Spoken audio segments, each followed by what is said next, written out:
Face masks, temperature checks. What will school look like for MPS students this year? We're gonna start in Andalusia, where we've seen the most flooding and damage. If you take a look at some of the video that we shot earlier, this is the letter former state school superintendent Michael Sinton sent MPS in January. They made it out safely, but I mean, this is still very, very active. Here's how the system works. It captures a picture anytime someone drives into the neighborhood, so they can go back and access those pictures if there's ever a crime.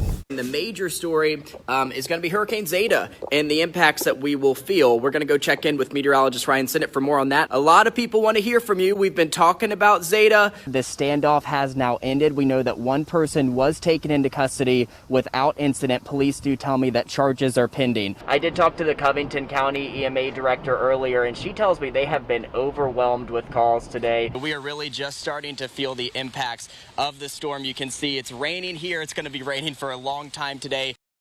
Clothes, bed, everything you can name, pretty much gone.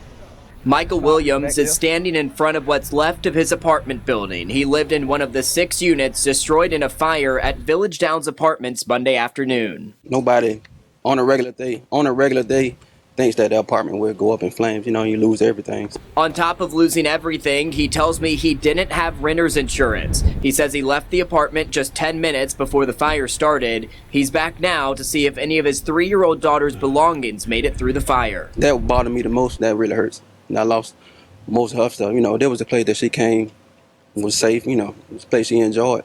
I told him last night I wish I could give him a hug, because I always do that. Martha Poole Simmons is one of 4 American Red Cross volunteers who immediately responded. They helped families find hotel rooms and get the essentials they'll need in the coming days. It's almost unbelievable when you've lost everything and it's nothing to pick up.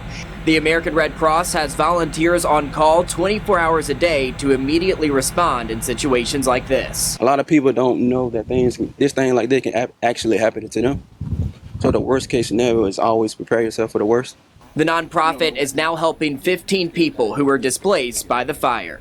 We first reported in February that the city of Montgomery had a memorandum of understanding with the Salvation Army to purchase the Maxwell Boulevard location for $6 million. Currently, the Salvation Army sits where this whitewater facility will be built. Then in April, that sale was put on hold because of the coronavirus. Now, 4 months later, that sale is still in question, and it's been hard to get many answers.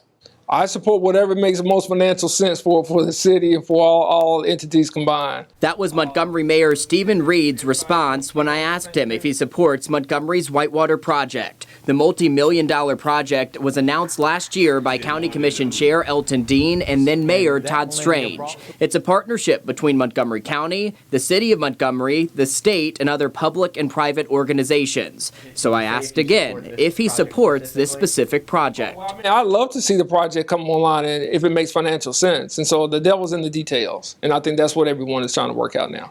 One detail, the sale between the Salvation Army and the city of Montgomery. It was put on hold not long after COVID-19 hit. As you can see in this rendering, the Salvation Army's current building sits near the entrance of the Whitewater facility on Maxwell Boulevard. If the sale is finalized, the Salvation Army would in turn purchase a new property from the city. A curveball would be an understatement, you know, thrown into it with COVID-19. I think everybody just hit the pause button. It can't be just a win for the city. It can't be just a win for the Salvation Army. It has to be a win for the city, the Salvation Army, but also the community. That's what Lieutenant Brian Farrington with the Salvation Army tells me is a big priority for him when it comes to the pending sale. But he admits that the current Salvation Army building on Maxwell Boulevard was built in the 70s and presents many challenges. It was designed well for the ministry there and then. The pending agreement with the city would have the Salvation Army purchase and move to 600 South Court Street, the current home of the Montgomery Chambers Business Resource Center, a property he says would better suit the nonprofit's growing ministries. So this new facility, we can then design it around the ministry that we have now and the many needs that are still arising that are a little different than what they were back in the 70s.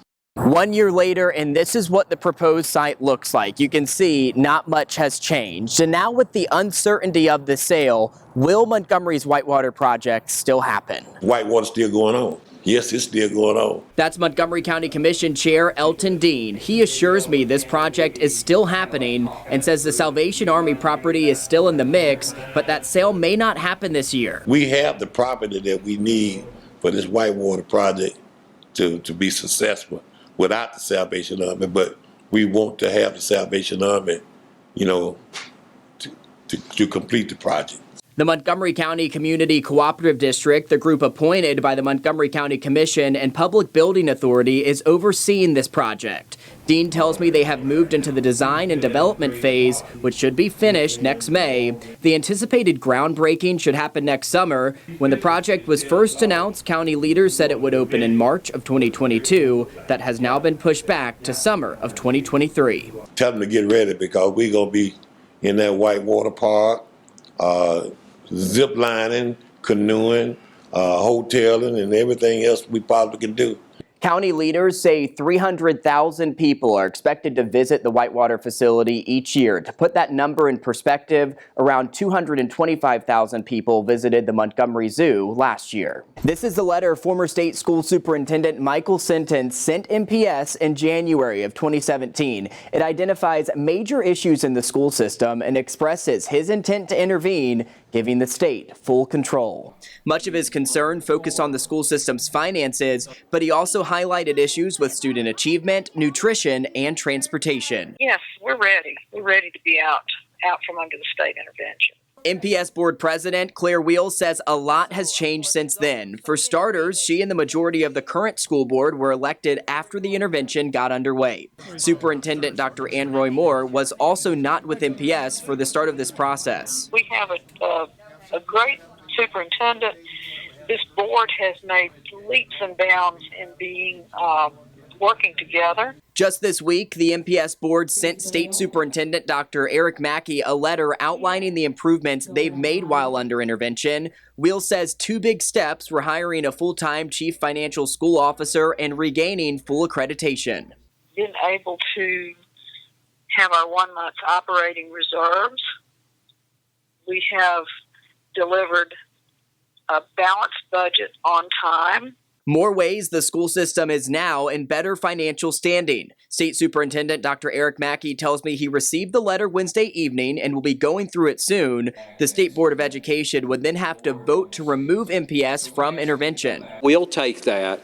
We'll look through and see if the evidence supports that, and then bring that to the board for a discussion. Those discussions could begin as early as next month. Mackey says MPS officials will have the opportunity to take questions from state board members about the progress.